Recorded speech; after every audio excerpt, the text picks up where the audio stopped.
ുന്നു ലൂക്കോസ് എഴുതിയ സുവിശേഷം 7-ാം അധ്യായം 13 മുതൽ 16 വരെയുള്ള വാക്യങ്ങൾ.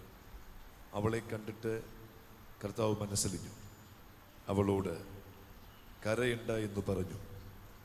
അവൻ അടുത്ത് ചെന്ന് മഞ്ചം തൊട്ടു. ചുമക്കുന്നവർ നിന്നു. ബാല്യക്കാരാ, എഴുന്നേൽക്ക എന്ന് ഞാൻ നിന്നോട് പറയുന്നു എന്ന് അവൻ പറഞ്ഞു. മരിച്ചവൻ എഴുന്നേറ്റിരുന്ന് സംസാരിപ്പാൻ തുടങ്ങി. അവൻ അവനെ അമ്മയ്ക്കേൽപ്പിച്ചു കൊടുത്തു. എല്ലാവർക്കും ഭയം പിടിച്ചു. ഒരു വലിയ പ്രവാചകൻ നമ്മുടെ ഇടയിൽ എഴുന്നേറ്റിരിക്കുന്നു. ദൈവം തൻ്റെ ജനത്തെ സന്ദർശിച്ചിരിക്കുന്നു എന്ന് പറഞ്ഞ് ദൈവത്തെ മഹത്വീകരിച്ചു. 16-ാം വാക്യം ഒരു പ്രാവശ്യം കൂടെ വായിക്കുന്നു. എല്ലാവർക്കും ഭയം പിടിച്ചു. ഒരു വലിയ പ്രവാചകൻ നമ്മുടെ ഇടയിൽ എഴുന്നേറ്റിരിക്കുന്നു. ദൈവം തൻ്റെ ജനത്തെ സന്ദർശിച്ചിരിക്കുന്നു എന്ന് പറഞ്ഞ് ദൈവത്തെ മഹത്വീകരിച്ചു. ഈ വാക്യങ്ങളെ ആസ്പദീകരിച്ചാണ് തുടർന്ന് പരിശുദ്ധാത്മാവ് നമ്മോട് ഈ സഭായുഗത്തിൽ ഒരു സന്ദേശം പറയാൻ ആഗ്രഹിക്കുന്നത്. ഈ വചനങ്ങളുടെ ശക്തമേറിയ പ്രകാശനങ്ങൾ ദൈവത്തിൻ്റെ ആത്മാവ് നന്നായിട്ട് തുറക്കേണ്ടതിന് നമ്മുടെ കണ്ണുകൾ ഒരു നിമിഷം കൂടെ ദൈവത്തിൽ അടച്ച് എല്ലാവർക്കും ദൈവത്തോട് പ്രാർത്ഥിക്കാം. യഹോവയ്ക്ക് സ്തോത്രം ചെയ്യുന്നതും അത്യുന്നതനായോവേ നിന്റെ നാമത്തെ കീർത്തിക്കുന്നതും 10 കമ്പിയുള്ള വാദിത്രം കൊണ്ടും വീണ കൊണ്ടും ഗംഭീര സ്വരമുള്ള കിന്നരം കൊണ്ടും രാവിലെ നിന്റെ ദയയും രാത്രി തോറും നിന്റെ വിശ്വസ്തതയും വർണ്ണിക്കുന്നത് നല്ലത് എന്ന് സങ്കീർത്തനക്കാരനോട് ചേർന്ന് ഈ പകൽ പാടുവാൻ പറയുവാൻ ദൈവം നമുക്ക് അനുവാദവും അവസരം നൽകിയതോർത്ത് നമുക്ക് ചേർന്ന് ദൈവത്തോട് പ്രാർത്ഥിക്കാം. യേശു ക്രിസ്തുവിൻ നാമത്തിൽ ജയം, യേശു ക്രിസ്തുവിൻ നാമത്തിൽ ജയം, യേശു ക്രിസ്തുവിൻ നാമത്തിൽ ജയം. ഞങ്ങളെ ക്രിസ്തുവേശുവിൽ കൂടെ അളവ് കൂടാതെ സ്നേഹിക്കുന്ന ഞങ്ങളുടെ വാഴ്ത്തപ്പെട്ട സ്വർഗസ്ഥ പിതാവേ, ഈ അനുഗ്രഹിക്കപ്പെട്ട നല്ല പകലിനായി ഞങ്ങൾ തിരുനാമത്തിന് സ്തോത്രം ചെയ്യുന്നു. ഈ വിശുദ്ധ പകൽ വിശുദ്ധ സഭായോഗത്തിൽ ഞങ്ങൾക്കൊന്നിച്ച് അങ്ങേ ആരാധിപ്പാൻ, അങ്ങയുടെ സന്നിധിയിൽ പാടുവാൻ, അങ്ങേ ആത്മാവിലും സത്യത്തിലും നമസ്കരിപ്പാൻ ദൈവം തന്ന അവസരത്തിനായി സ്തോത്രം. ഈ ദൈവസഭയെ ഇത്രത്തോളം ദൈവം അനുഗ്രഹിച്ചതിനായി സ്തോത്രം. അനുഗ്രഹിക്കപ്പെട്ട സാക്ഷ്യങ്ങൾ കേൾക്കുവാൻ, സങ്കീർത്തന പ്രബോധനങ്ങൾ ശ്രദ്ധിക്കുവാൻ കർത്താവ് ഞങ്ങൾക്ക് ഇടവരുത്തിയതിനായി ഞങ്ങൾ ദൈവത്തിന് സ്തോത്രം ചെയ്യുന്നു. തുടർന്ന് അവിടുത്തെ വചനത്തിനു മുമ്പാകെ വീണ്ടും ഞങ്ങളായിരിക്കുന്നു. പരിശുദ്ധാത്മാവ് വളരെ വ്യക്തമായി ആഴമായി ഞങ്ങളെ വിവേചിക്കണമേ. ഞങ്ങളുടെ ഹൃദയത്തിൻ്റെ ആഴത്തിലെ എല്ലാ വേദനകളെയും സങ്കടങ്ങളെയും ഇന്ന് പകൽ തീങ്കൽ മെഴുകുരുക്കി കളയുന്നത് പോലെ ഉരുക്കി മാറ്റണമേ. വലിയ ദൈവപ്രവൃത്തി ഞങ്ങളുടെ സഭയിൽ ഇന്ന് പകൽ വെളിപ്പെടണമേ. കർത്താവിൻ്റെ ദാസന്മാർക്കായി സ്തോത്രം, അവരുടെ കുടുംബങ്ങൾക്കായി സ്തോത്രം, വന്നു ചേർക്കപ്പെട്ട സഹോദരീ സഹോദരങ്ങൾക്കായി സ്തോത്രം, കുഞ്ഞുങ്ങൾക്കായി പ്രാർത്ഥിക്കുന്നു. എല്ലാവരെയും അങ്ങ് അനുഗ്രഹിക്കുകയും സഹായിക്കുകയും ചെയ്യണമേ. വലിയ ദൈവ സാന്നിധ്യം കൊണ്ട് ഞങ്ങളെ മറയ്ക്കും. വായിച്ച വചനത്തെ നന്നായിട്ട് പ്രകാശിപ്പിക്കും. ഇത് ജനത്തിന് ഒരു അനുഗ്രഹിക്കപ്പെട്ട ആത്മീയ സന്ദേശമായി പരിശുദ്ധാത്മാവ് മാറ്റും. ആഴത്തിന്മേലിരുൾ ദൈവത്തിൻ്റെ ആത്മാവോ വെള്ളത്തിൻ്റെ മീതെ പരിവർത്തിച്ചതുപോലെ പരിശുദ്ധാത്മാവിൻ്റെ ശക്തമേറിയ പരിവർത്തനങ്ങൾ ഇന്ന് പകൽ ജനത്തിന്മേൽ വ്യാപരിക്കപ്പെടുവാൻ ദൈവത്തോട് പ്രാർത്ഥിക്കുന്നു. എല്ലാ തടസ്സങ്ങളും ഞങ്ങൾ യേശുവിൻ്റെ നാമത്തിൽ ഒരു പ്രാവശ്യം കൂടെ ശാസിക്കുന്നു. കർത്താവേ, അങ്ങ് അത്ഭുതം ചെയ്യും. പ്രാർത്ഥന കേട്ടതിന് നന്ദി. യേശു ക്രിസ്തുവിൻ മഹത്വമുള്ള നാമത്തിൽ തന്നെ ആമേൻ. ധന്യനായ യേശുക്രിസ്തുവിൻ്റെ പരിശുദ്ധമുള്ള നാമം ഈ അനുഗ്രഹിക്കപ്പെട്ട വിശുദ്ധ പകൽ വാഴ്ത്തപ്പെടുമാറാകട്ടെ. ഈ അനുഗ്രഹിക്കപ്പെട്ട പകൽ കർത്താവിൻ്റെ സന്നിധിയിൽ ഒരു പ്രാവശ്യം കൂടെ നിങ്ങളുടെ നടുവിൽ ദൈവജനവുമായി അഭിസംബോധന ചെയ്യുവാൻ ദൈവം എനിക്ക് ലഭ്യമാക്കുന്ന ഈ വിലപ്പെട്ട അവസരങ്ങൾക്കായി ഞാൻ ദൈവത്തിന് സ്തോത്രം ചെയ്യുന്നു. ഇന്ന് പകൽ കർത്താവിൻ്റെ പാദപീഠത്തിൽ ആഗതരായിരിക്കുന്ന എല്ലാ സഹോദരീ സഹോദരങ്ങൾക്കും കുഞ്ഞുങ്ങൾക്കും, വിശേഷിച്ച് ഈ ദൈവസഭയുടെ ശുശ്രൂഷകനായി ദൈവത്താൽ നിയോഗിതനായിരിക്കുന്ന കർത്താവിൽ ബഹുമാന്യ ദൈവദാസൻ ജിജി പാസ്റ്റർ, തൻ്റെ കുടുംബം, കർത്താവിൻ്റെ ദാസനോട് കൂടെ ശുശ്രൂഷയിൽ സഹകരിക്കുന്ന കർത്താവിൽ ബഹുമാന്യ ദൈവദാസൻ, തൻ്റെ കുടുംബം, വിശേഷിച്ച് പ്രിയ സാംജിയുമായി ദൈവം നൽകുന്ന അനുഗ്രഹിക്കപ്പെട്ട കൂട്ടായ്മയ്ക്കായി ദൈവത്തിന് സ്തോത്രം ചെയ്യുന്നു. കർത്താവിൻ്റെ സന്നിധിയിൽ ഒരു പ്രാവശ്യം കൂടെ അവരെ നേരിട്ട് കണ്ട് ദൈവത്തെ മഹത്വപ്പെടുത്തുവാൻ കർത്താവ് ഇടയാക്കുന്നതിനായി ഞാൻ ദൈവത്തിന് സ്തോത്രം ചെയ്യുന്നു. വിശേഷിച്ച് മോസസ്, എല്ലാ പ്രിയപ്പെട്ടവർക്കും യേശുക്രിസ്തുവിൻ്റെ മഹത്വമുള്ള നാമത്തിൽ സ്നേഹത്തെയും വന്ദനത്തെയും അറിയിക്കുന്നു. സർവശക്തനായ ദൈവം നമ്മെ ഒരുമിച്ച് ഇന്ന് പകൽ സഹായിക്കട്ടെ. ഞാൻ ഇന്ന് പകൽ ഇവിടെ ഒരു ഗസ്റ്റ് പ്രീച്ചറായിട്ട് വന്നതല്ല. എനിക്ക് നെയ്യാറ്റിൻകരയിൽ ഇന്നലെയും ഇന്നുമായിട്ടൊരു കൺവെൻഷനുണ്ട്. ഇന്നലെ രാത്രിയിൽ ദൈവത്തിൻ്റെ വചനം ഞാൻ ശുശ്രൂഷിച്ചു. ഇന്ന് രാത്രിയിലും ദൈവത്തിൻ്റെ വചനം എനിക്ക് ശുശ്രൂഷിക്കേണ്ടതായിട്ടുണ്ട്. പ്രിയ കർത്തൃദാസിനെ ഞാൻ വിളിച്ച് ഈ യോഗത്തിലേക്ക് സംബന്ധിച്ചതാണ്. കർത്താവിൻ്റെ സാന്നിധ്യവും കർത്താവിൻ്റെ മഹത്വവും ഇന്ന് പകൽ ഇവിടെ വന്ന് അനുഭവിപ്പാൻ കർത്താവ് ഇടയാക്കിയതിനായി ഞാൻ ദൈവത്തിന് സ്തോത്രം ചെയ്യുന്നു. ഇങ്ങനെ ഒരവസരം കർത്താവ് എനിക്ക് നൽകിയതോർത്ത് അവസരമൊരുക്കിയ ദൈവദാസന് സഭയ്ക്ക് നന്ദി പറഞ്ഞുകൊണ്ട് വായിച്ച വാക്യത്തിലേക്ക് വേഗത്തിൽ ഞാൻ നിങ്ങളുടെ ശ്രദ്ധയെ തിരിക്കുകയാണ്. വായിച്ച വാക്യം ലൂക്കോസ് എഴുതിയ സുവിശേഷം 7-ാം അധ്യായം 13 മുതൽ 16 വരെയുള്ള വാക്യങ്ങളാണ്. ലൂക്കോസ് എന്ന് പറയുന്ന വ്യക്തിയെക്കുറിച്ച് നിങ്ങൾക്ക് പരിചയമുണ്ടാകാം. പരിചയമില്ലാത്തവർക്ക് വേണ്ടി ഞാൻ ലൂക്കോസിനെ ഇങ്ങനെ പരിചയപ്പെടുത്താറുണ്ട്. അപ്പോസ്തലനായ പൗലൂസിൻ്റെ കൂടെ ബർന്നബാസിൻ്റെ കൂടെ തിമത്യോസിൻ്റെ കൂടെ കർത്താവിൻ്റെ വേലയിൽ അഹോരാത്രം അധ്വാനിച്ച അനുഗ്രഹിക്കപ്പെട്ട ഒരു സുവിശേഷകനാണ് ലൂക്കോസ്. ലൂക്കോസ് ഒരു സുവിശേഷകനാകുമ്പോൾ തന്നെ കൊലോസ്യ ലേഖനം 4-ാം അധ്യായത്തിൽ പൗലൂസ് പറയുന്നു, തനിക്കൊരു ജോലി ഉണ്ടായിരുന്നു, താൻ വൈദ്യനായിരുന്നു, ഡോക്ടറായിരുന്നു. പിന്നീട് നാം പുസ്തകം പഠിച്ചാൽ നമുക്ക് മനസ്സിലാക്കാൻ കഴിയും, താനൊരു യഹൂദനല്ല, താനൊരു യവനനാണ്, ഗ്രീക്കുകാരനായ മനുഷ്യനാണ്. അപ്പോൾ യവനനായ വൈദ്യനായ സുവിശേഷകനായ ലൂക്കോസിനെ കൊണ്ട് യേശുക്രിസ്തുവിന് ഒരു സുവിശേഷം എഴുതിക്കാൻ പ്രസാദം തോന്നി. അങ്ങനെ യേശുവിൻ്റെ മനുഷ്യത്വം എന്ന വിഷയത്തെ ആധികരിച്ചുകൊണ്ട് ലൂക്കോസ് എഴുതി അവസാനിപ്പിക്കുകയാണ്. 1 മുതൽ 24 അധ്യായങ്ങൾ നിങ്ങൾ വളരെ സശ്രദ്ധം പാരായണം ചെയ്താൽ ഈ പുസ്തകത്തിനകത്ത് മുഴുവനും യേശുവിൻ്റെ മനുഷ്യത്വം ഒന്നുകൂടെ വ്യക്തമാക്കി പറഞ്ഞാൽ മനുഷ്യപുത്രനായ ക്രിസ്തു എന്ന വെളിപ്പാടിലാണ് ലൂക്കോസ് എഴുതി തുടങ്ങുന്നതും എഴുതി അവസാനിപ്പിക്കുന്നതും. ഇനി ഈ പുസ്തകം ആർക്ക് എഴുതി എന്ന ചോദ്യത്തിന് 1-ാം അധ്യായം 1-ാമത്തെ വാക്യം മറുപടി നൽകുന്നു. ശ്രീമാനായ തെയോഫിലോസിന്.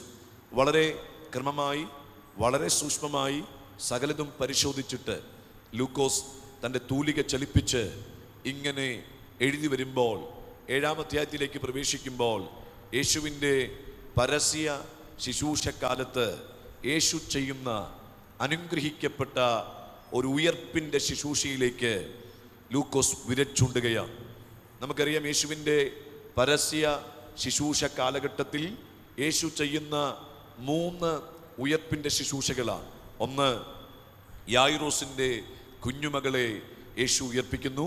2, നാം വായിച്ചത് നൈൻ പട്ടണത്തിലെ വിധവയുടെ ഏകജാതനായ മകനെ യേശു ഉയർപ്പിക്കുന്നു. 3 യോഹന്നാൻ എഴുതിയ സുവിശേഷം 11-ാം അധ്യായത്തിൽ ലാസറിനെ യേശു ഉയർപ്പിക്കുകയാണ്. ഇനി ലൂക്കോസ് എഴുതിയ സുവിശേഷം 7-ാം അധ്യായത്തിലേക്ക് വരുമ്പോൾ നമ്മുടെ വിഷയത്തിലേക്ക് നാം വേഗത്തിൽ പ്രവേശിക്കുകയാണ്. നൈൻ പട്ടണത്തിലെ വിധവയുടെ ഏകജാതനായ മകനെ യേശു ഉയർപ്പിക്കുന്നു.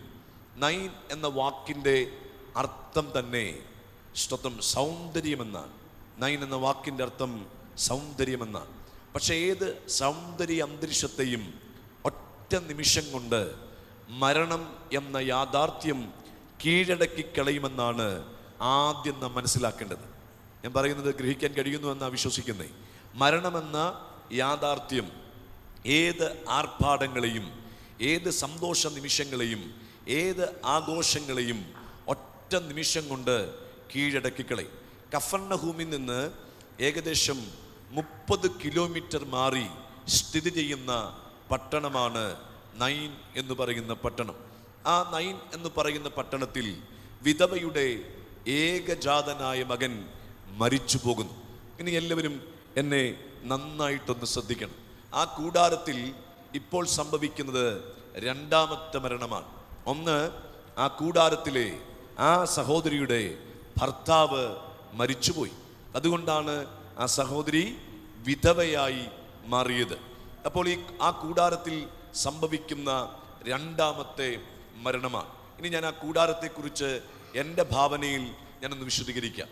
ആ കൂടാരത്തിലെ ആ സഹോദരി വിവാഹം കഴിച്ച ആ നാളുകൾ, വളരെ പ്രതീക്ഷയോടുകൂടെ വിവാഹ ജീവിതത്തിലേക്ക് കയറിയ ആ ദിവസങ്ങൾ, അവിടെ ജീവിതത്തിനകത്ത് പ്രതീക്ഷയുടെ പൊൻതൂവലുകൾ നൽകുന്ന ഓരോ അനുഗ്രഹിക്കപ്പെട്ട അവസരങ്ങളായിരുന്നു അവിടെ വിവാഹ ജീവിതം.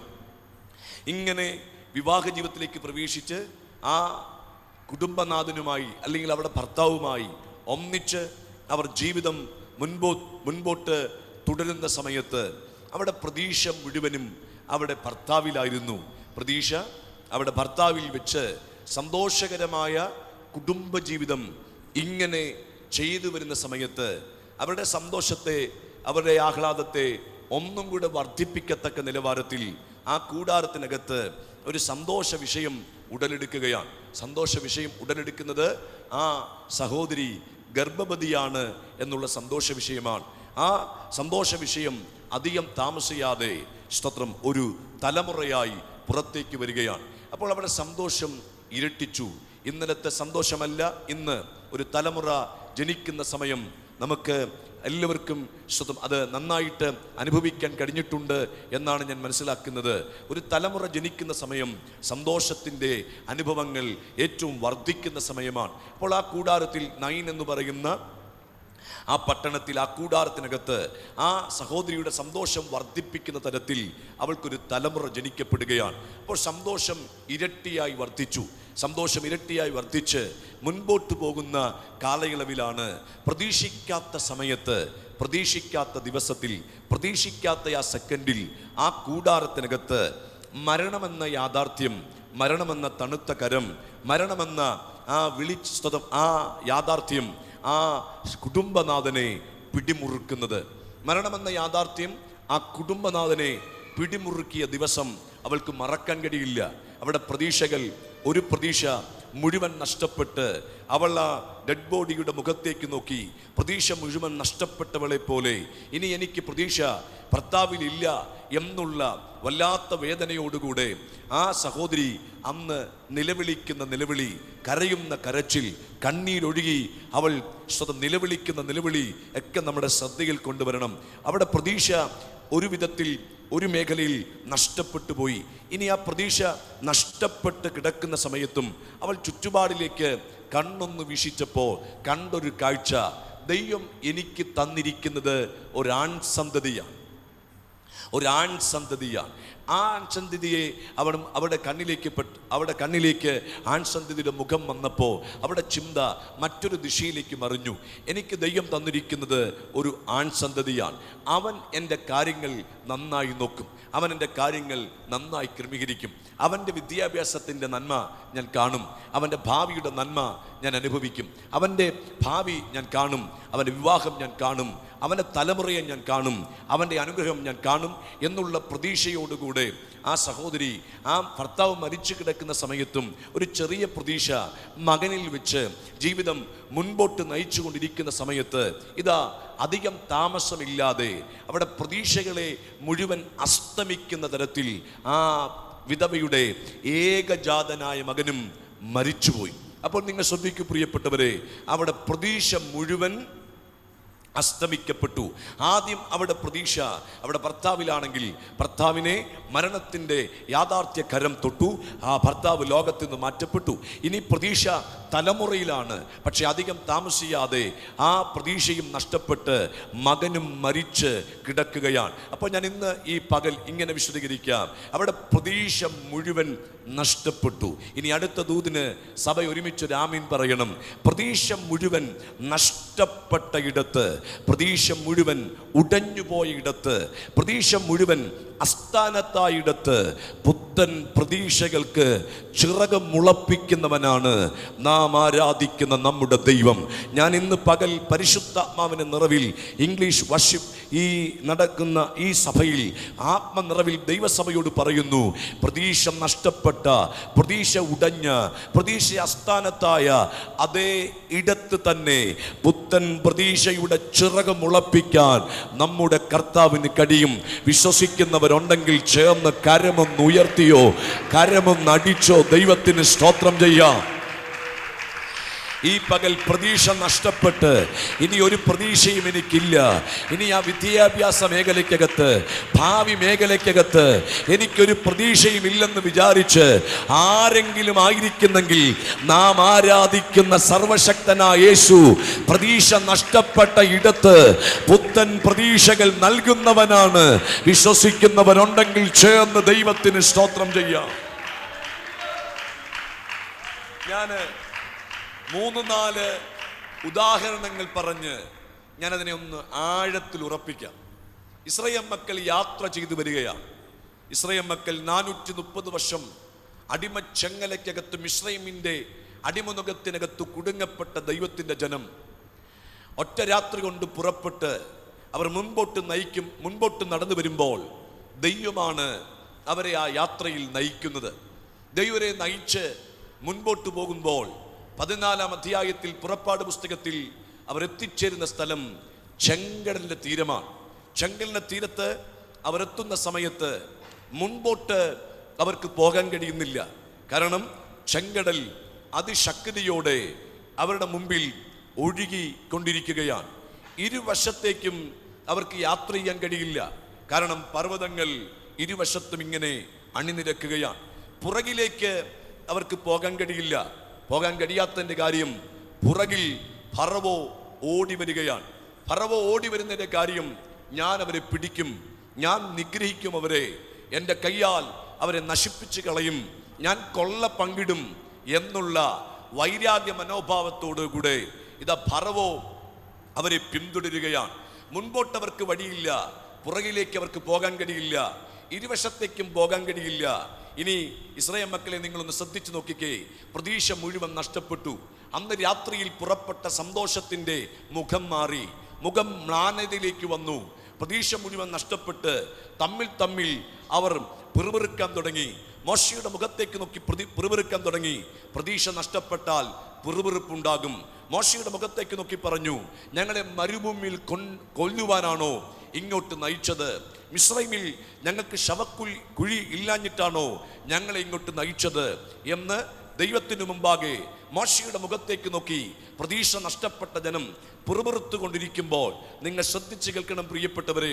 പ്രതീക്ഷ മുഴുവൻ അസ്ഥാനത്തായി, മുമ്പോട്ട് വഴിയില്ലാതെ, ഇരുവശത്തേക്കും വഴിയില്ലാതെ, പുറകിലേക്ക് പോകാൻ കഴിയാതെ പ്രതീക്ഷ നഷ്ടപ്പെട്ട ഇസ്രായേൽ മക്കൾ ആ ചെങ്കടലിന്റെ തീരത്ത് നിൽക്കുമ്പോൾ മോശ വിശ്വാസത്താൽ വിളിച്ചു പറഞ്ഞു, ഉറച്ചു നിൽപ്പീൻ, യഹോവ നിങ്ങൾക്ക് ചെയ്യുവാനിരിക്കുന്ന രക്ഷ കണ്ടുകൊള്ളുവീൻ. നിങ്ങൾ ഇന്ന് കണ്ടിട്ടുള്ള മിസ്രൈമിനെ നിങ്ങൾ ഒരു നാളും കാണുകയില്ല. ഇതാ പ്രതീക്ഷ നഷ്ടപ്പെട്ട ജനം ചെങ്കടലിന്റെ തീരത്ത് അണിനിരക്കുമ്പോൾ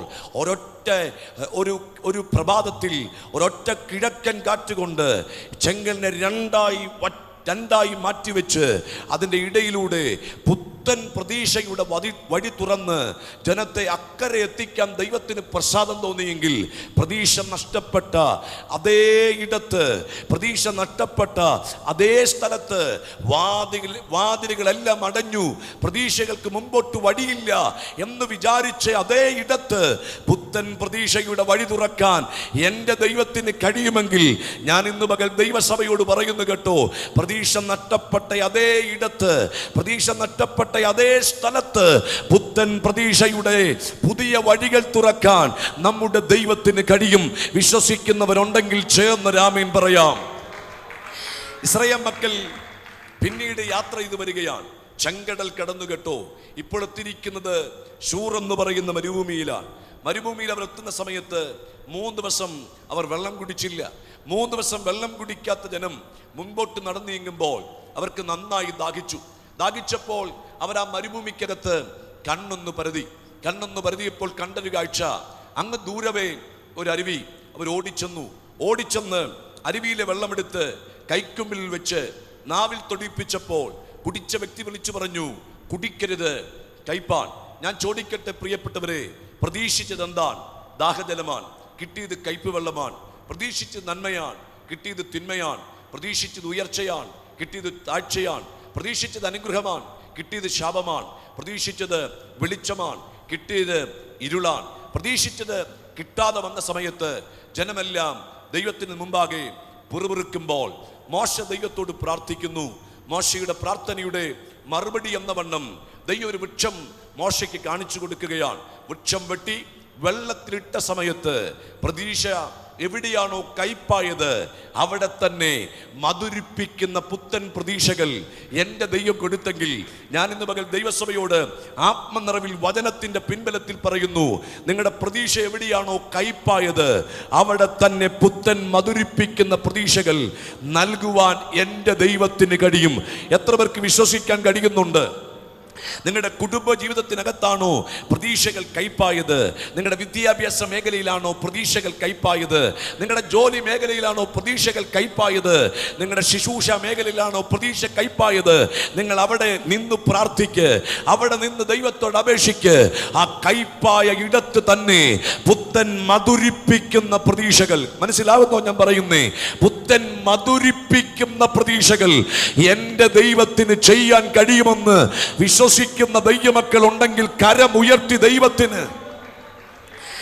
ഞാൻ ഇന്ന് പകൽ ആത്മനിറവിൽ ചിലരോട് വചനത്തിന്റെ പിൻബലത്തിൽ പ്രവചിക്കുന്നു, നിന്റെ കയ്പായ ആ പ്രതീക്ഷകളെ മധുരിപ്പിക്കുന്ന പ്രതീക്ഷകളാക്കി മാറ്റാം.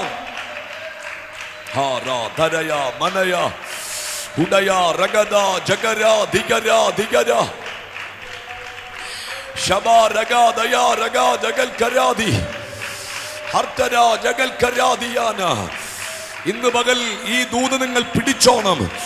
ഇപ്പോൾ നിങ്ങൾ അനുഭവിക്കുന്ന കയ്പ് നിറഞ്ഞ അനുഭവങ്ങളെ മുഴുവൻ പുത്തൻ പ്രതീക്ഷയിലേക്ക്, മധുരിപ്പിക്കുന്ന പ്രതീക്ഷയിലേക്ക് നടത്താൻ എൻ്റെ ദൈവത്തിന് കഴിയും.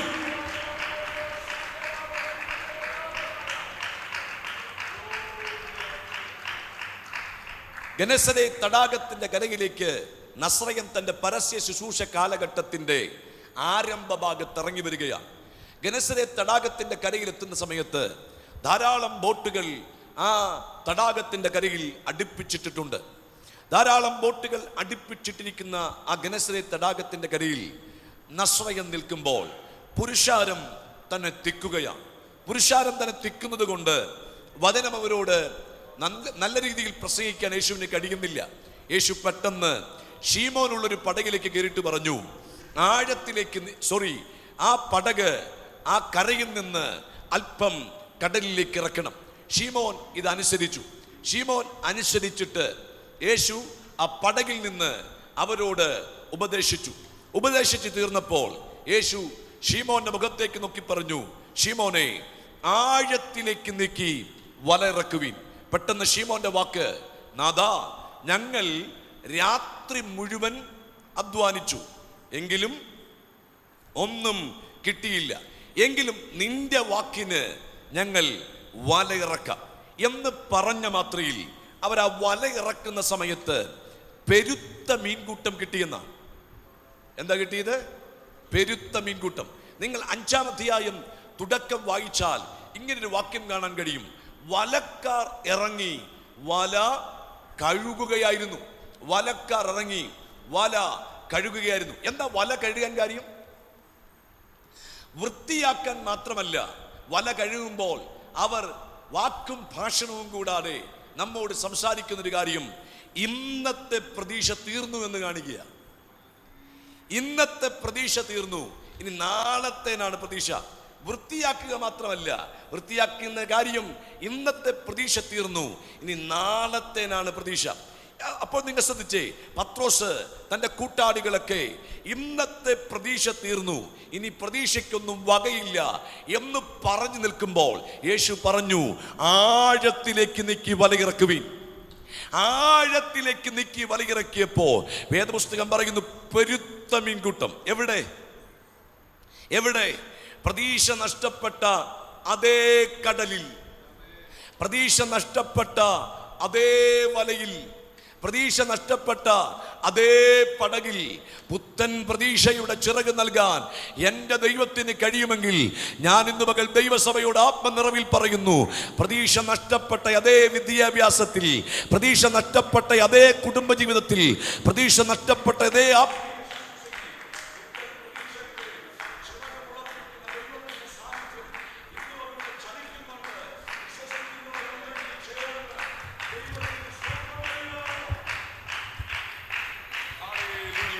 Hallelujah, hallelujah, hallelujah. ഞാൻ ഇന്ന് പകൽ ആത്മനിറവിൽ ചിലരോട് പ്രവചിക്കുന്നു, പ്രതീക്ഷ നഷ്ടപ്പെട്ട ചില ഇടത്ത് പുത്തൻ പ്രതീക്ഷകൾ നൽകുന്ന യേശു നമ്മുടെ നടുവിൽ ഇന്ന് പകൽ വന്നിട്ടുണ്ട്. പ്രിയപ്പെട്ടവരെ, ഇന്ന് പകൽ നാം ആരാധിക്കുന്ന ദൈവം പ്രതീക്ഷ നഷ്ടപ്പെട്ടിരിക്കുന്ന എന്നിലേക്ക് ചില പ്രതീക്ഷകൾ കൂടെ തകർക്കുകയല്ല, പുത്തൻ പ്രതീക്ഷകൾ നൽകുന്ന യേശു ഇതിനകത്ത് വന്നിട്ടുണ്ട്. വിശ്വസിക്കുന്ന ദൈവമക്കൾ ചേർന്ന യേശുവിനെ ആരാധിക്കുക.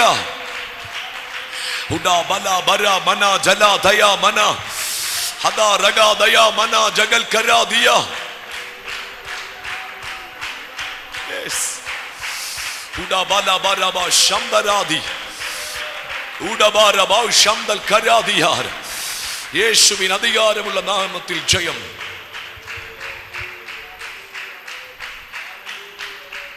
യായിറോസിന്റെ കുഞ്ഞുമകൾ അത്യാസനയിൽ കിടക്കുക.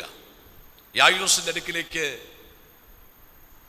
യേശുവിന്റെ അടുക്കിലേക്ക് വരികയാണ്. പള്ളി പ്രമാണിയാണ് താൻ. തന്റെ സ്ഥാനം മറന്ന്, തന്റെ പദവി മറന്ന്, തന്റെ അവസ്ഥകളെ ഇപ്പം കണ്ടുകൊണ്ട് യേശുവിന്റെ അടുക്കൽ വന്നിട്ട് യേശുവിന്റെ കാൽക്കൽ വീണ് പറഞ്ഞു, ഗുരു, എൻ്റെ കുഞ്ഞുമകൾ രക്ഷപ്പെട്ട് ജീവിക്കേണ്ടതിന് നീ അവരുടെ മേൽ വന്നൊന്ന് കൈവയ്ക്കണം.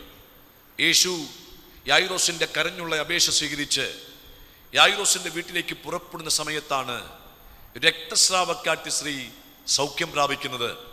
രക്തസ്രാവക്കാറ്റ് സ്ത്രീ യേശു നിമിത്തം സൗഖ്യമായത് നമുക്കെല്ലാവർക്കും അറിയാം.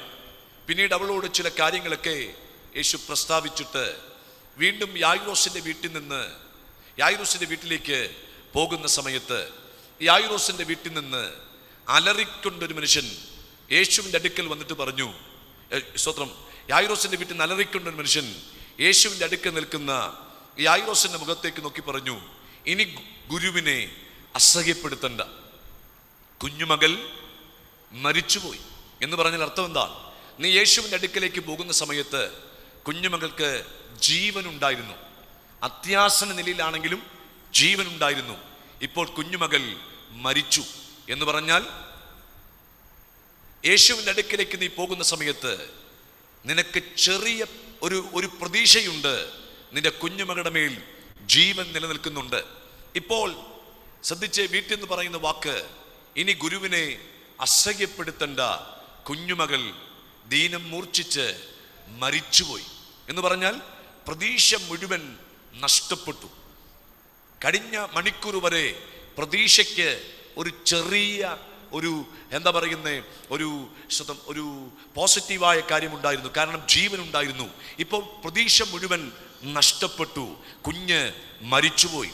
ഈ വാർത്ത കേട്ടയുടനെ യായിറോസിന്റെ മുഖം വാടി, ഹൃദയം തകർന്ന്, കണ്ണിലൂടെ കണ്ണുനീർ ധാരധാരയായി താഴേക്ക് ഒഴുക്കുമ്പോൾ യേശു യായിറോസിന്റെ മുഖത്തേക്ക് നോക്കി പറഞ്ഞു, ഭയപ്പെടേണ്ട, ആ വാക്ക് കാര്യമാക്കേണ്ട, വിശ്വസിക്ക മാത്രം ചെയ്യുക. ഞാൻ ഇന്ന് പകൽ ഇങ്ങനെ പറയട്ടെ പ്രിയപ്പെട്ടവരെ, പ്രതീക്ഷ നഷ്ടപ്പെട്ട അതേ വിഷയത്തിനകത്ത് വന്ന് ജീവന്റെ കൈ ആ കുഞ്ഞിന്റെ മേൽ വെച്ചപ്പോ എവിടെയാണോ അവിടെ ആത്മാവ് നഷ്ടപ്പെട്ടു പോയത്, അവളിലേക്ക് അവരുടെ ആത്മാവ് മടങ്ങി വന്ന് ഒരു പുത്തൻ പ്രതീക്ഷയോടെ ആ കൂടാരത്തിനകത്ത് ആ കട്ടിലിൽ എഴുന്നേറ്റിരുന്നെങ്കിൽ, പ്രതീക്ഷ നഷ്ടപ്പെട്ട വീടിനകത്ത്, പ്രതീക്ഷ നഷ്ടപ്പെട്ട വിഷയത്തിനകത്ത്, പ്രതീക്ഷ നഷ്ടപ്പെട്ട കുടുംബത്തിനകത്ത്, പ്രതീക്ഷ നഷ്ടപ്പെട്ട തലമുറയ്ക്കകത്ത് പുത്തൻ പ്രതീക്ഷകൾ നൽകുന്ന യേശു നമ്മുടെ നടുവിൽ വന്നിട്ടുണ്ട്. എത്ര പേർ വിശ്വസിക്കുന്നുണ്ട്? എത്ര പേർ തിരിച്ചറിയുന്നുണ്ട്? ഈ ദൂത് നിങ്ങൾ മറക്കരുത്. ഈ ഞായറാഴ്ച പകൽ ഈ ദൂത് കേട്ട് നിങ്ങൾ ധൈര്യപ്പെടണം. പ്രതീക്ഷ നഷ്ടപ്പെട്ട ഇടത്ത് പുത്തൻ പ്രതീക്ഷകൾ നൽകുന്ന യേശു നമ്മുടെ നടുവിൽ വന്നിട്ടുണ്ട്. വിശ്വസിക്കുന്നവരുണ്ടെങ്കിൽ ചേർന്ന് കരമൊന്ന് ഉയർത്തി ദൈവത്തിനൊന്ന് സ്തോത്രം ചെയ്യാം. ഇനി ഞാൻ അടുത്ത വാക്കുകൾ പറയുമ്പോൾ നിങ്ങൾ നന്നായിട്ട് ഈ വചനത്തെ ശ്രദ്ധിക്കണം. 13-ാമത്തെ വാക്യം വായിക്കുന്ന ഇങ്ങനെയാണ്: അവളെ കണ്ടിട്ട് കർത്താവ് മനസ്സലിഞ്ഞ് അവളോട്. അപ്പോൾ നമുക്ക് മനസ്സിലായി, നൈൻ പട്ടണത്തിലെ വിധവയുടെ ഏകജാതനായ മകൻ മരിച്ചു. ആ ശവമഞ്ചം ചുമന്നുകൊണ്ട് പട്ടണത്തിന്റെ പുറത്തേക്ക് വരുമ്പോൾ യേശു ആ വിലാപയാത്രയ്ക്ക് എതിരെ വരികയാണ്. വിലാപയാത്രയ്ക്ക് എതിരെ വരുന്ന സമയത്ത് ഇങ്ങനെയാണ് വാക്യം, 13-ാം വാക്യം: അവളെ കണ്ടിട്ട് കർത്താവ് മനസ്സലിഞ്ഞു. നിങ്ങൾ ശ്രദ്ധിക്കൂ, ഒരു യൗവനക്കാരന്റെ മരണമാണ്. യൗവനക്കാരന്റെ മരണത്തിൽ ധാരാളം പ്രിയപ്പെട്ടവർ കരയുന്നുണ്ട്, കൂട്ടുകാർ കരയുന്നുണ്ട്, സഹപ്രവർത്തകർ കരയുന്നുണ്ട്, അയൽവക്കക്കാർ കരയുന്നുണ്ട്, ബന്ധുമിത്രാദികൾ കരയുന്നുണ്ട്. കാരണം ഒരു യൗവനക്കാരനാണ് മരിച്ചിരിക്കുന്നത്. ഈ യൗവനക്കാരന്റെ മരണത്തിൽ ധാരാളം പേർ കരയുന്നെങ്കിലും, ധാരാളം പേർ അയ്യം വിളിക്കുന്നെങ്കിലും, ധാരാളം ഓർമ്മകൾ നിരത്തിവെച്ച് അവൻ ചെയ്ത ഓരോ കാര്യങ്ങൾ പറഞ്ഞ് കൂട്ടുകാര് നിലവിളിക്കുന്നെങ്കിലും 13-ാം വാക്യത്തിൽ വായിക്കുന്ന ഇങ്ങനെ: യേശു അവരെ കണ്ടിട്ട് മനസ്സലിഞ്ഞു എന്നല്ല, യേശു അവളെ കണ്ടിട്ട് മനസ്സലിഞ്ഞു എന്ന് പറഞ്ഞ അർത്ഥം എന്താണ്? ഇവിടെ എല്ലാവരും കരയുന്നെങ്കിലും, ഇവിടെ എല്ലാവരും നിലവിളിക്കുന്നെങ്കിലും, ഇവിടെ എല്ലാവരും കണ്ണീരൊഴുക്കുന്നെങ്കിലും, ആത്മാർത്ഥതയോടെ ഹൃദയത്തിൻ്റെ ആഴത്തിൽ നിന്ന് നഷ്ടബോധങ്ങൾ തിരിച്ചറിഞ്ഞ് കരയുന്ന ഒരു വ്യക്തിയേ ഉള്ളൂ, അതാ മാതാവാണ്. യേശു അവളെ കണ്ടിട്ട് മനസ്സലിഞ്ഞു. ഇനി ഞാൻ പറയുന്ന വാക്കുകൾ നിങ്ങൾ ശ്രദ്ധിക്കൂ. യേശു അവളെ കണ്ടിട്ട് മനസ്സലിഞ്ഞു. മനസ്സലിവ് എന്ന വാക്കിന്റെ അർത്ഥം എന്താണ്? മനസ്സലിയുക എന്ന പദം കൊണ്ട് അർത്ഥമാക്കുന്ന എന്താണ്? മനസ്സലിയുക എന്ന് പറയുന്നത് മുഖം മ്ലാനമാകുന്നതല്ല. മനസ്സലിയുക എന്ന് പറയുന്നത് കണ്ണീർ ഒഴുക്കുന്നതല്ല. മനസ്സലിയുക എന്ന് പറയുന്നത് ഒരു പ്രത്യേക ദിശയിലേക്ക് മുഖം തിരിക്കുന്നതല്ല. ഇതൊക്കെ നമ്മുടെ മനസ്സലിവാണ് കേട്ടോ. ഇതൊക്കെ നമ്മുടെ ഒരു വ്യസനകരമായ കാര്യം നിങ്ങൾ എന്നോട് വന്ന് പറയുമ്പോൾ, അല്ല നിങ്ങളുടെ ചർച്ചിലെ പാസ്റ്ററോട് വന്ന് പറയുമ്പോൾ, ആ വിഷയം നിങ്ങളുടെ പാസ്റ്റർ കേട്ടിട്ട് അല്ലെങ്കിൽ ആ സഹോദരൻ കേട്ടിട്ട് ആ വിഷയത്തോടനുബന്ധിച്ച് മുഖമൊന്ന് വാടുമ്പോൾ, മുഖമൊന്ന് പ്രത്യേക ദിശയിലേക്ക് തിരിക്കുമ്പോൾ, കണ്ണിലൂടെ കണ്ണുനീർ താഴേക്കൊഴുകുമ്പോൾ നിങ്ങൾ പറയാറുണ്ട്, ആ വ്യക്തിക്ക്, ആ പാസ്റ്റർക്ക്, ആ ജീവനക്കാരന്, ആ അധികാരിക്ക് എന്നോട് മനസ്സലിവ് തോന്നി. പക്ഷേ മനസ്സലിവ് എന്ന പദം കൊണ്ട് അർത്ഥമാക്കുന്നത് രണ്ടർത്ഥമാണ്. ഒന്നാമത്തെ അർത്ഥം മനസ്സലിവ് എന്ന് പറഞ്ഞാൽ കൂടെ കഷ്ടപ്പെടുക എന്നാണ്. കൂടെ കഷ്ടപ്പെടുക. ഇനി രണ്ടാമത്തെ അർത്ഥം ഏറ്റവും ഗൗരവമുള്ള അർത്ഥമാണ്. ആ അർത്ഥം എല്ലാവരും ഇന്ന് പകൽ നന്നായി കേൾക്കണം. മനസ്സലിവ് എന്ന് പറഞ്ഞാൽ രണ്ടാമത്തെ അർത്ഥം നിന്റെ വേദന എൻ്റെ ഹൃദയത്തിൽ എന്നാണ്. കേട്ടോ നിങ്ങൾ? നിന്റെ വേദന എൻ്റെ ഹൃദയത്തിൽ. അപ്പോൾ യേശു മനസ്സലിഞ്ഞു എന്ന് പറഞ്ഞാൽ അർത്ഥം എന്താണ്? നൈൻ പട്ടണത്തിലെ വിധവയെ, നിന്റെ വേദന ഇപ്പോൾ എൻ്റെ ഹൃദയത്തിനകത്തുണ്ട്. ഒന്നുകൂടെ വ്യക്തമാക്കി പറഞ്ഞാൽ, യേശു എന്നോട് മനസ്സലിഞ്ഞു എന്ന് പറഞ്ഞാൽ അർത്ഥം എന്താണെന്നറിയാമോ? എൻ്റെ ഹൃദയത്തിൻ്റെ വേദന യേശുവിൻ്റെ ഹൃദയത്തിനകത്തുണ്ട്. എത്ര പേർ കരമുയർത്തി പറയും, കർത്താവേ, ഇന്ന് പകൽ യോഗം തീരും മുമ്പേ എന്നോടൊന്ന് മനസ്സലിയണം, എൻ്റെ തലമുറയോ?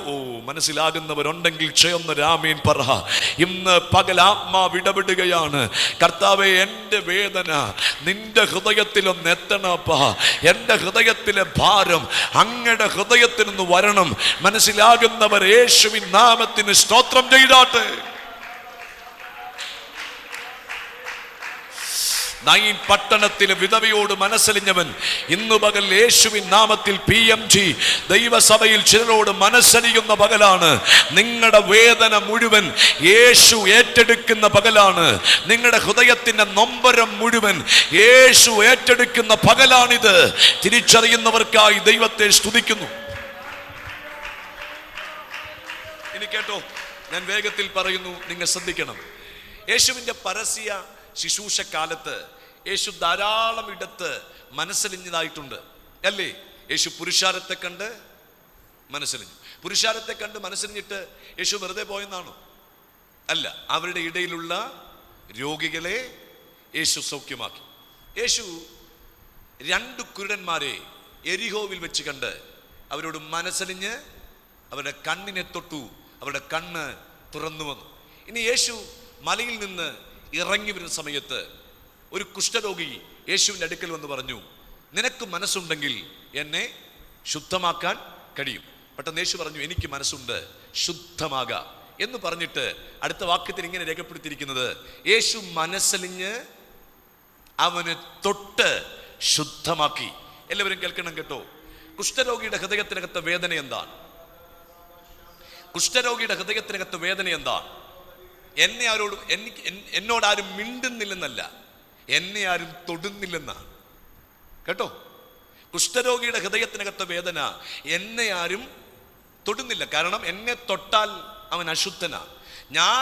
ആരെങ്കിലും തൊട്ടാൽ അവൻ അശുദ്ധനാണ്. കാരണം പാളയത്തിന്റെ പുറത്ത് അവൻ പാർക്കണം. എല്ലാവരും എന്നെ കാണുമ്പോൾ അശുദ്ധൻ അശുദ്ധൻ എന്ന് പറഞ്ഞ് ആ വഴിയിൽ നിന്ന് മാറിപ്പോകുകയാണ്. ഒരു ഫംഗ്ഷനോ ഒരു കൂട്ടായ്മയ്ക്കോ എന്നെ ആരും വിളിക്കുന്നില്ല. കുഷ്ഠരോഗിയുടെ ഹൃദയത്തിന്റെ വേദന എന്നെ ആരും തൊടുന്നില്ലെന്നാണ്. യേശു മനസ്സലിഞ്ഞപ്പോൾ യേശുവിന് മനസ്സിലായി, അവന്റെ ഹൃദയത്തിന്റെ വേദന എന്നെ ആരും തൊടുന്നില്ലെന്നാണ്. മനസ്സിലാവുന്നോ ഞാൻ പറയുന്നേ? യേശു കുഷ്ഠരോഗിയോട് മനസ്സലിഞ്ഞിട്ട് വാക്ക് നിമിത്തം അവനെ സൗഖ്യമാക്കുകയല്ല പ്രിയപ്പെട്ടവരെ. യേശു കുഷ്ഠരോഗിയോട് മനസ്സലിഞ്ഞിട്ട് അവനെ തൊട്ടു എന്ന് പറഞ്ഞാൽ അവന്റെ ഹൃദയത്തിന്റെ വേദന യേശു മനസ്സിലാക്കിയിട്ട് യേശുവിനെ തിരിച്ചറിയാൻ കഴിഞ്ഞു. അവനെ ആരും തൊടുന്നില്ലെന്ന് അവന്റെ പരാതി. ഞാൻ അവനെ തൊട്ടു എന്ന് പറഞ്ഞാൽ അർത്ഥം എന്താണെന്നറിയാമോ? യേശു മനസ്സലിഞ്ഞാൽ ആരും തൊടാത്ത വിഷയങ്ങളെ പറ യേശു തൊടും. ആരും ഏറ്റെടുക്കാത്ത വിഷയങ്ങളെ യേശു ഏറ്റെടുക്കും. ആരും മൈൻഡ് ചെയ്യാത്ത വിഷയങ്ങളെ യേശു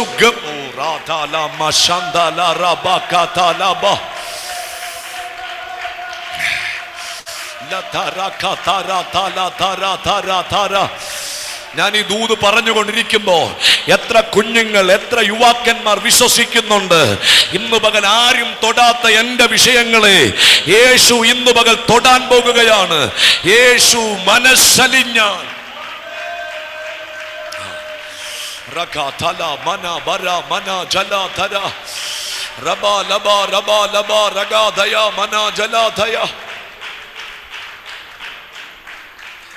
ഇന്ന് പകൽ പരിശുദ്ധാത്മാവ് നമ്മോട് പറയുന്നു, ആരും തൊടാത്ത, ആരും ഏറ്റെടുക്കാത്ത, ആരും ശ്രദ്ധിക്കാത്ത ചില വിഷയങ്ങളെ യേശു മനസ്സലിഞ്ഞാൽ ശ്രദ്ധിക്കും. യേശു മനസ്സലിഞ്ഞാൽ തൊടും. യേശു മനസ്സലിഞ്ഞാൽ ആ വിഷയം ഏറ്റെടുക്കും. നിങ്ങൾ ഇന്ന് പകൽ വാ തുറന്ന് ദൈവത്തോട് ഇംഗ്ലീഷിലോ മലയാളത്തിലോ ഒന്ന് പറ, കർത്താവേ, നീ എന്നോടൊന്ന് മനസ്സലിയണം, എൻ്റെ തലമുറയോടൊന്ന് മനസ്സലിയണം, എൻ്റെ സഭയോടൊന്ന് മനസ്സലിയണം, ഈ ട്രിവാൻഡ്രം പട്ടണത്തോട് അങ്ങൊന്ന് മനസ്സലിയണമേ എന്ന് പ്രാർത്ഥിച്ചാൽ പട്ടണത്തിന്റെ ഹൃദയം അറിയുന്ന ദൈവം, പട്ടണത്തിന്റെ ഹൃദയം അറിയുന്ന ദൈവം ഈ ദേശത്തോട് ഇടപെടുമെന്ന്, ഈ പട്ടണത്തോട് ഇടപെടുമെന്ന് വിശ്വസിക്കുന്ന ദൈവമക്കൾ ചേർന്ന് ദൈവത്തിന് ഇന്ന് പകൽ Radha Radha Rabba Shandara.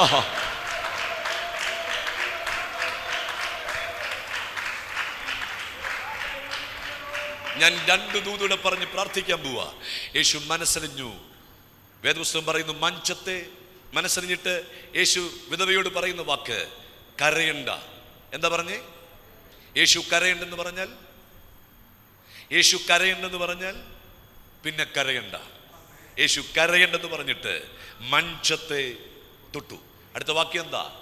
ചുമക്കുന്നവൻ നിന്നു എന്നല്ല, ചുമക്കുന്നവർ എന്ന് പറഞ്ഞാൽ ഒന്നിലധികമാണ്, രണ്ടിലധികമാണ്, മൂന്നിലധികമാണ്, നാലിലധികമാണ്. ഞാൻ ഒന്നുകൂടെ വ്യക്തമാക്കി പറയാം. ചുമക്കുന്നവർ 4 ആയിരിക്കാം, 8 ആയിരിക്കാം, 10 ആയിരിക്കാം. യേശു മഞ്ചത്തെ തൊട്ടു. എല്ലാവരും കേൾക്കണം. ഒത്തിരി വിശദീകരണം ആവശ്യമായ വിഷയമെങ്കിലും ഞാൻ പെട്ടെന്ന് പറഞ്ഞ് അവസാനിപ്പിക്കാം. യേശു മഞ്ചത്തെ തൊട്ടു. അടുത്ത വാക്യം എന്താ പറയുന്നേ? ചുമക്കുന്നവർ നിന്നു എന്ന് പറഞ്ഞാൽ 4 പേർ, 8 പേർ, 10 പേർ ചുമക്കുന്ന ആ മഞ്ചം യേശു തൊട്ടയുടനെ നിന്നു എന്ന് പറഞ്ഞ അർത്ഥം എന്താ? അർത്ഥം ഞാൻ വിശദമാക്കുമ്പോൾ സ്തോത്രം ചെയ്യണം. 4 പേരും 8 പേരും 10 പേരും ചുമക്കുന്ന ആ മഞ്ചത്തെ യേശു തൊട്ടപ്പോൾ തന്നെ ചുമക്കുന്നവരുടെ നിയന്ത്രണത്തിൽ നിന്ന് തൊട്ടവന്റെ നിയന്ത്രണത്തിലേക്ക് വിഷയം തിരിയുകയാണ്. ഇല്ല, മനസ്സിലായില്ല. യേശു മഞ്ചത്തെ തൊട്ട മാത്രയിൽ ചുമക്കുന്നവരുടെ നിയന്ത്രണം പൊളിഞ്ഞു, തൊട്ടവനിലേക്ക് നിയന്ത്രണം വന്നു. ഞാൻ ഈ ദൂത് ഇവിടെ പറയുമ്പോൾ ഈ ദിവസം നിന്റെ നന്മകളെ ചുമന്ന് നശിപ്പിച്ചു കളയാൻ ശത്രു എത്ര പദ്ധതി ഒരുക്കുന്നെങ്കിലും ഇന്ന് പകൽ നിന്റെ കുടുംബം തൊട്ടവന്റെ നിയന്ത്രണത്തിലേക്ക് തിരിയുന്ന പകലാണ്. തൊട്ടവന്റെ നിയന്ത്രണത്തിലേക്ക് നിന്റെ കുടുംബം തിരിയുന്ന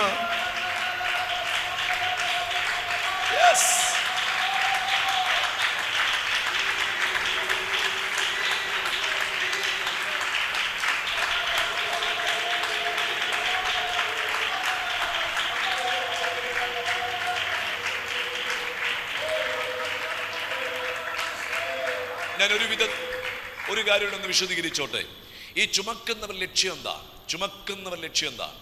ഒരു വിധത്തിൽ പറഞ്ഞാൽ നല്ല ലക്ഷ്യമാണെങ്കിലും മറ്റൊരു വിധത്തിൽ പറഞ്ഞാൽ ആ ലക്ഷ്യത്തിന്റെ പിന്നിൽ ഒരു പ്രത്യേക എന്താ പറയുന്നത്, ഒരു തെറ്റായ ഉദ്ദേശമുണ്ട്. ഒരു വിധത്തിൽ നല്ല ഉദ്ദേശമാണ്, പക്ഷേ മറ്റൊരു വിധത്തിൽ നാം ആത്മീയ അർത്ഥത്തിൽ പഠിച്ചാൽ അതൊരു തെറ്റായ ഉദ്ദേശമാണ്. എന്താ ഉദ്ദേശം? ലക്ഷ്യം എന്താ? ചുമക്കുന്ന ലക്ഷ്യം എന്താ? എത്രയും പെട്ടെന്ന് ഈ ബോഡി കൊണ്ട് സെമിട്രിയിൽ കൊണ്ടുവയ്ക്കണം. എത്രയും പെട്ടെന്ന് മണ്ണിനടിയിലോ അല്ലെങ്കിൽ ശവക്കല്ലരികിലോ ഈ ബോഡി എടുത്തു വെക്കണം. ഒറ്റ വാക്കിൽ പറഞ്ഞാൽ ചുമക്കുന്നവർ ലക്ഷ്യം ഇതിനെ എന്നേക്കുമായി ഏത് സമയത്തും മറവ് ചെയ്യണമെന്നാണ്. അല്ലേ? എന്നേക്കുമായി ഏത് സമയത്തും മറവ് ചെയ്യണമെന്നാണ് ചുമക്കുന്ന ലക്ഷ്യം. പക്ഷേ തൊട്ടവൻ ലക്ഷ്യം പറ. തൊട്ടവന്റെ ലക്ഷ്യം, നമ്മുടെ കർത്താവിന്റെ ലക്ഷ്യം എന്താ? യേശു ആ വിഷയത്തെ തൊട്ടിട്ട് അമ്മയുടെ കയ്യിലേക്ക് ആ മകനെ തിരികെ ഏൽപ്പിച്ചെങ്കിൽ ഇന്ന് പകലും ആത്മനിറവി ഞാൻ പറയുന്നു, തൊട്ടവൻ ലക്ഷ്യത്തിലേക്ക് നിന്റെ വിഷയം തിരിയാൻ പോകുകയാ. ചുമക്കുന്നവർ ലക്ഷ്യം ഇന്ന് പകൽ യേശുവിന്റെ നാമത്തിൽ പൊളിയുന്നു. തൊട്ടവന്റെ ലക്ഷ്യം ചില കൂടാരത്തിനകത്തേക്ക്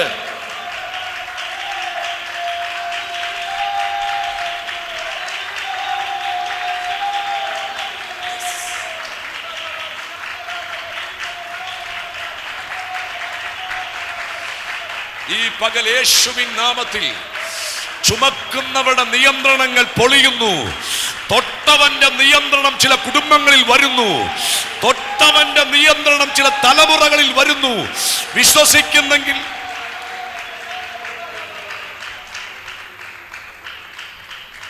സന്തോഷമുണ്ടെങ്കിൽ ചേർന്ന് കരമൊന്ന് ഉയർത്തി വരാമെൻ പറയാം. ഞാൻ വേഗത്തിൽ ഒരു കാര്യം പറഞ്ഞ് അവസാനിപ്പിക്കാൻ പോവാ.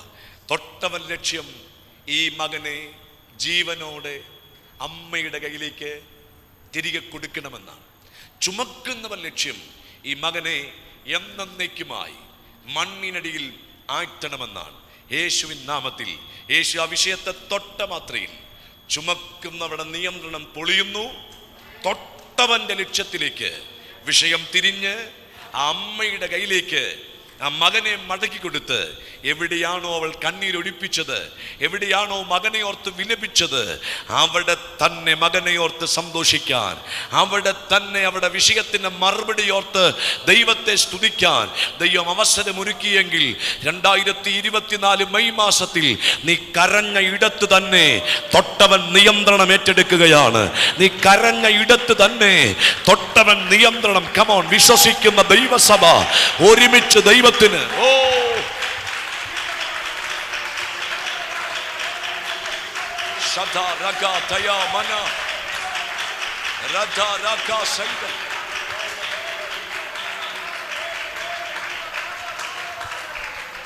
എല്ലാ കണ്ണൊന്ന് അടച്ച് ദൈവസന്നിധിയിൽ കരമൊന്ന് ഉയർത്തിപ്പിടിച്ച് നിങ്ങൾ എല്ലാവരും ഒന്ന് പ്രാർത്ഥിച്ചോട്ടെ. ഇരിക്കുന്ന ഇരിപ്പിടത്തിൽ ഇരുന്ന് കരമൊന്ന് ഉയർത്തിപ്പിടിച്ച്, കർത്താവേ എന്നോട് മനസ്സറിയണമേ എന്ന് പ്രാർത്ഥിക്കുക. എൻ്റെ വിഷയത്തെ തൊടണമെന്ന് പ്രാർത്ഥിക്കുക. ഞാൻ ഇവിടുന്ന് ഈ ആലയം വിട്ടിറങ്ങും മുമ്പേ എൻ്റെ നിയന്ത്രണം തൊട്ടവൻ ഏറ്റെടുക്കണേ, എൻ്റെ കർത്താവ് ഏറ്റെടുക്കണേ.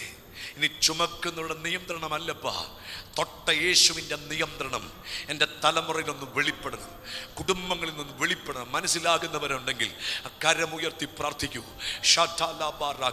ഞാനായിരിക്കുന്ന രാജ്യത്ത്, ഞാനായിരിക്കുന്ന സംസ്ഥാനത്ത്, ഞാനായിരിക്കുന്ന കോളേജിൽ, ഞാനായിരിക്കുന്ന എൻ്റെ സ്ഥാപനത്തിൽ, എൻ്റെ ശുശ്രൂഷയിൽ കർത്താവെ ചുമക്കുന്നവരുടെ നിയന്ത്രണമല്ല എൻ്റെ മേൽ വരേണ്ടത്, തൊട്ടവൻ്റെ നിയന്ത്രണം, തൊട്ടവൻ്റെ നിയന്ത്രണം.